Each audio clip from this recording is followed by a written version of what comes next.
What up, YouTube? It's your boy G YouTube back at it with another video for you.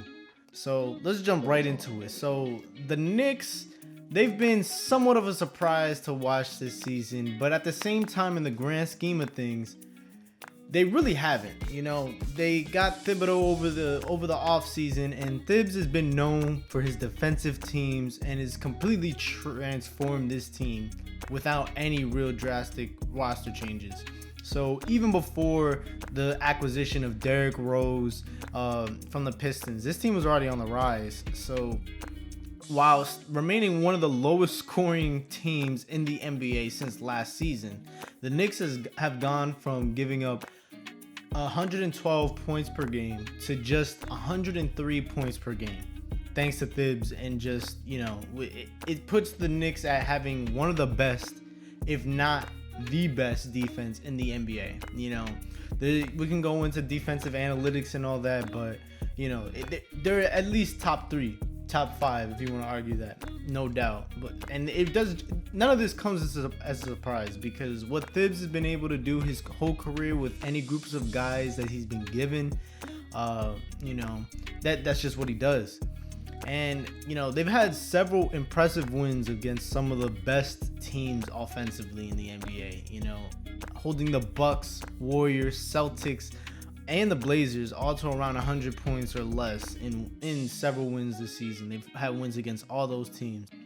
Another one is, even when the Knicks have lost, they in there's one of the losses to Utah, they still were able to hold them to 108 points, which is really good in the grand scheme of things. Utah is on fire this season, one of the best defenses, one of the top offenses, top 3, and to even limit them to scoring less than what their average is, that just goes to show you something about the Knicks right now and what type of basketball, what brand of basketball they're playing.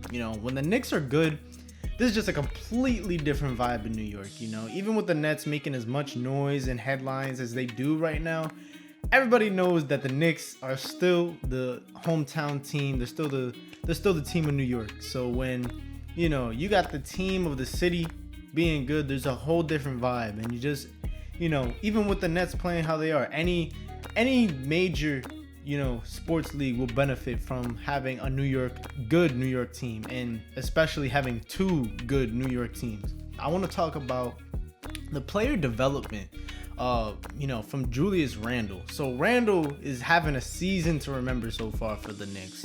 We haven't had an all-star since Porzingis in 2018, and it is just really good to see how much of an impact that he's had on the Knicks so far this season, and just the overall time that he's been here, how much he's grown. He's a big locker room guy, and with rookies like Quickly and Toppin speaking very highly of him, giving him praise. I'm sure many of you have seen some of the post-game clips of Obi and Quickly talking about him. He's just been the heart of this Knicks team and been putting them on his back and leading them to what they are now as. They're sitting currently at the 5th seed, which is amazing. He's bounced back from an inefficient, season in 2019-2020, averaging just 19.5 points, 9.7 boards, 5.5 assists. Not bad stat lines overall. It was inefficient on 27% shooting from 3 and just 46% from the field. And now he's averaging 23 points on 11 rebounds, same 5.5 assists as last season, but on better shooting splits of 47%, almost 48% from the field, 41.6% from 3, and a career high of 80.8% from the free throw line, with an effective field goal percentage of 53. So he's having an all-star season. He just got named the all-star like a couple days ago as the recording of this video, and it is much well deserved. And this Knicks team overall will go as far as he's able to take them. And next up, we got RJ Barrett. RJ, he came off a very inefficient rookie season in 2019, and he's not really improved his shooting splits very much. So if we look up his stats, he's averaging 16 points, 6 boards, 3 assists, 40, but shooting just 42% from the field, 43%, and a below average 32% from three. So although his free throw shooting is much improved, is looking much improved as compared to last season. He's having an inefficient season, but you can't. This is kind of what you have to expect from a second year player. They tend to be fairly inefficient, and that's just a common theme throughout the NBA. But he's definitely making, strides this season. He looks a lot more comfortable out on the floor right now, which is really contributed to just visually and overall improved play. Thibs has had a huge impact on his defense, and he's taken leaps and bounds on his defense, and it's just had a noticeable difference on the entire team. And it's not even just RJ. Those are things that can't really be quantified on the court. It doesn't show up in the stat sheet. I think he's just benefited overall from the system that Thibs runs. That grit and grind kind of defense. And when he's really scoring alongside Randall, this team, they win games. They look like a legitimate threat to make a playoff appearance. As a 7th or 8th seed right now, they're sitting at the 5th seed. So there's a lot of moving parts to this team at the moment, but they can, when he's able to score, they win games. He needs to be able to gain confidence throughout the season. In a way, he gives me kind of Lonzo Ball vibes. When Lonzo looks confident, you see what he's truly capable of. But that confidence isn't always necessarily there. You'll see it in and out throughout the season, and that's kind of the vibe that I get from him. Especially watching Lonzo Ball closely in his career and how it's progressed.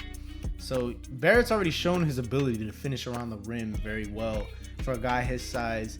But, the confidence to shoot the 3 ball and improve upon it will be a defining point of his career. And just, seeing how he develops that 3-point shot will definitely alter his career. Emmanuel Quickley has been a bright spot for the Knicks. And, he's gone from having doubts after being selected 25th overall when he was supposedly, supposed to go mid to late second round. To being now a top 5 runner for Rookie of the Year. And he's definitely gonna, at the rate that he's going, he's gonna make an all rookie all rookie first team, all rookie second team, something like that. He's not gonna win, Rookie of the Year. LaMelo Ball, with all the hype and just the way he's playing, he's having a solid season.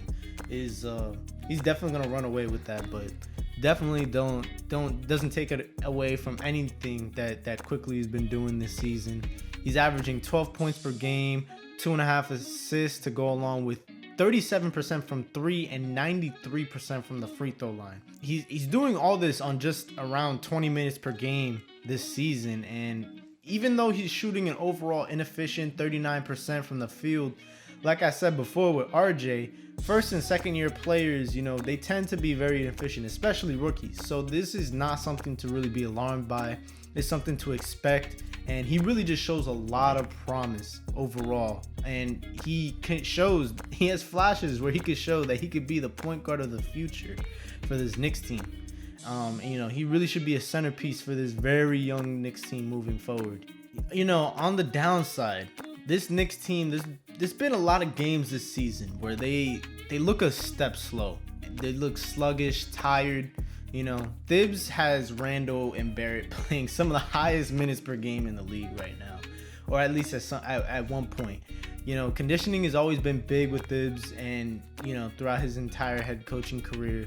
But you see that there's times where he just runs his players into the ground sometimes. Having a short rotation favoring those veteran players and, his starters leaning on them for heavy minutes, it tends to take a toll, especially in back-to-back games and whatnot. The Knicks also just can't score the basketball. There's been many games this season where the Knicks have just not reached that 100-point mark.